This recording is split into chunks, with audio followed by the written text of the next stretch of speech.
meets West, and a slice of Eastern philosophy becomes a part of Western thinking. I'm your host, Ginny Gong. My first guest was a distinguished professor of pharmacology whose illustrious career as a teacher, research investigator, and public servant spanned more than half a century.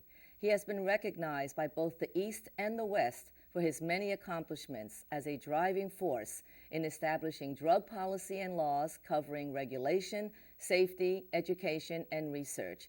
His honors include the prestigious Toral Salman Award in Pharmacology and the Nathan B. Eddy Memorial Award for outstanding research in drug dependency. But he is far from the stuffy scientist you might think he would be.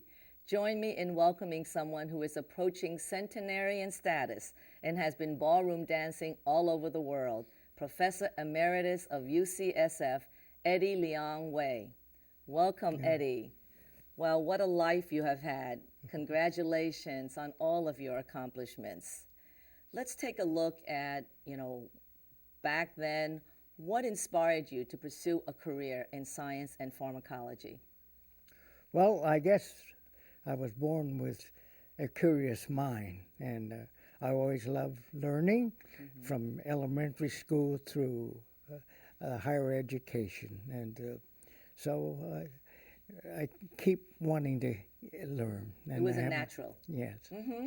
So in layman terms, what might be, one or two of the most significant findings in your research? Well, in pharmacology, which is a study of chemical substance in living tissue, my area of specialization was studying the pharmacology of opiate drugs, that is, chemical substances naturally isolated from the opium plant or synthesized.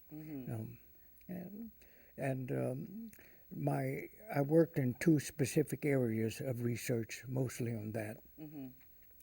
A major part of that time was working on the disposition, in other words, how the body handles morphine, opiates, their absorption, distribution, and excretion.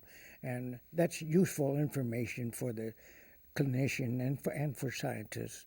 And in that area, one of the findings I thought was rather interesting is that heroin is a prodrug. It actually does not have much opiate activity by itself, but it has to be broken down into morphine. So you might well ask then, why is it much more potent than morphine? And the simple answer is that the synthesis made it more soluble in fat tissue so it could enter the brain more rapidly and act as morphine. And that's the prime reason. Another finding which we enjoyed some success is that with methadone, which found application for the methadone maintenance for detoxification of drug addicts. And it was based on the findings by some of my laboratory associates that methadone is very tightly bound in body tissues and organs and slowly released, so that it was a sustained slow release of methadone from the tissue to prevent withdrawal symptoms that made the drug so useful for these methadone maintenance programs. And they're using it today. Right. Yes. In fact, your research is so relevant because drug dependency is such a major societal issue. So now they're using this whole idea of methadone in withdrawal for rehab programs. Yeah, it's very popular. Our main contribution scientifically was to answer a scientific question about opiates. Opiate drugs have two peculiar properties that is very particular to that class of compounds. One is called tolerance. That is, once you continue to give it, the individual gradually loses his sensitivity to morphine. And so that you have to, in order to get the same effect, to overcome the tolerance, you have to give a higher dose. So you need more. More. And then more, right? And yes. And when you get more and you get repeated, you become drug dependent. Right. In other words, if you stop taking it, you will get certain withdrawal signs and very discomforting. And we showed that there was a lot of dispute about whether tolerance and physical dependence were related, and we found the answer to the question that there was a common underlying basis for it, that for tolerance was related to the ability of morphine to inhibit the release of neurotransmitters. You know? And when did you do a lot of this study, and what? Well, that was mostly in the 50s and the 60s, but that work gave us an introduction to the public, so that allowed us to get appointed to do public service beside teaching, and so that the federal government, state governments, and corporations appointed us to advisory positions with respect to drug policy and legislation, and so. So now, are more and more funds being put into programs like this? Yeah. Well, do you think? Not in this present administration, but previously there was a lot more money put in on it, because in this area there's always conflict with respect to how to control substance abuse. Right. One is enforcement by decreasing the supply of the drugs, and the other one is to decrease demand, and you decrease demand by education. Well, enforcement people can always point to temporary success, because the price of the drug goes up.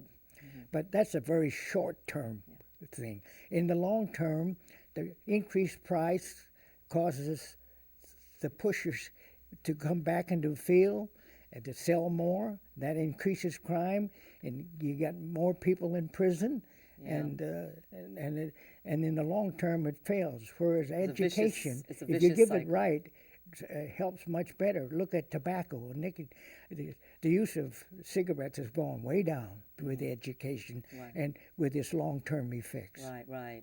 You know, Eddie, you are definitely a left brain, right brain person, because not only do you excel, in the laboratory and as a scientist, but I know you also excel on the dance floor and in the golf course. Am I correct?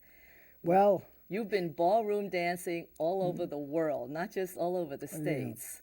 Well, I'm still an amateur dancer. Oh, sure, Eddie. And a lousy golfer. So, but the dancing is, I love dancing, and fortunately, and you're still doing it, right? Yes, I met a young lady who I married, and we danced all over the world, and included in Russia during the Cold War, in Moscow during the Cold War, and after that in Argentina, and in Brazil, and all over. And we found something very interesting.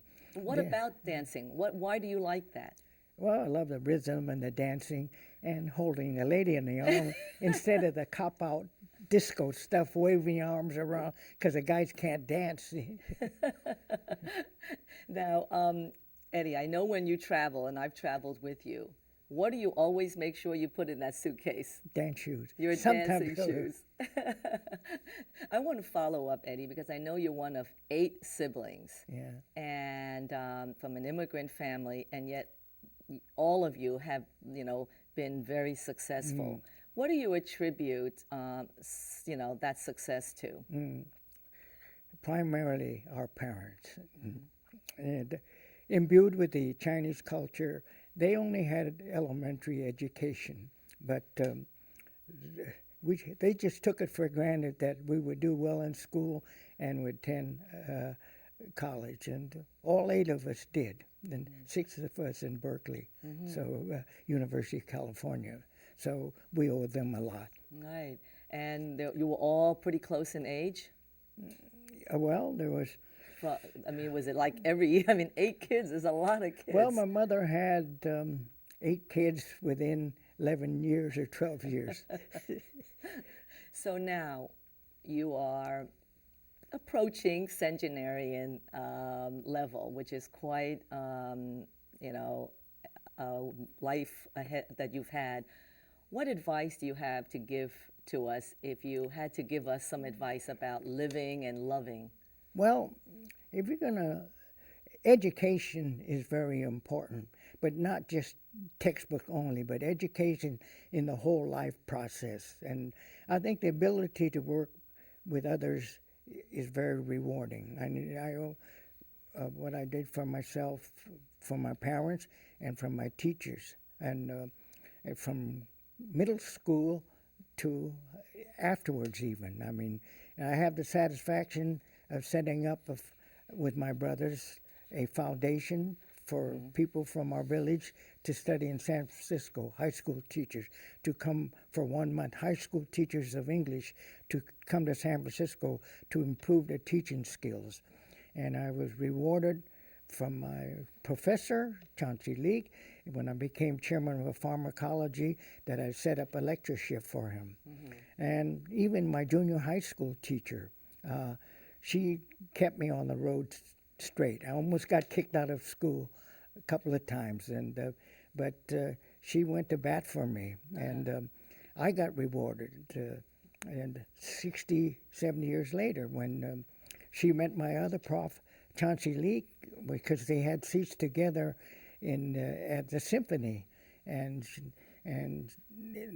the old gentleman asked her, she asked the old gentleman next to her, "What do you teach in pharmacology?" And she said, "Oh, do you know Eddie Way?" And they got us to dinner, and then she invited us to dinner, and I got a kiss from her. Now, I don't know of any middle school student who ever got a kiss from a high school teacher, even though it was 70 years later.